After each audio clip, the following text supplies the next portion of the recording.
Any absent today? Absent today. Again?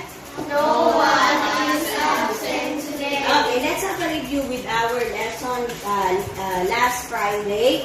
So our topic, we talks about, what's our topic? To learn about, what's the title of our lesson? Are you just sitting there without, yes? Okay, very good. Okay, good job. So it's about arts, lost, and found. So on our lesson, let's see. Last time, we talked about arts, lost, and found. Let's have a review, a quick review with that one. Then we can go and move on to our next lesson. So this one is about arts, lost, and found. There's no activities. And then, okay, the key vocabulary are, everybody,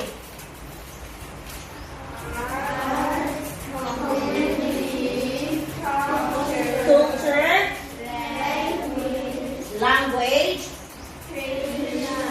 traditions. Okay, what is art? According to what we learned.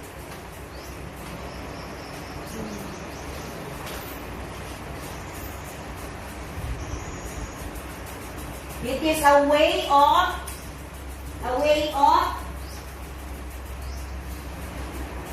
expressing someone's feelings. Very good. It's a way of expressing someone's feeling, thoughts, and ideas. Yes or no?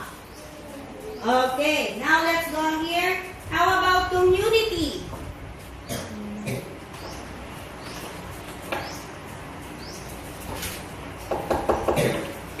Or P6 or P6. Community is what? A group of people that lives together, sharing one thoughts or what? Beliefs.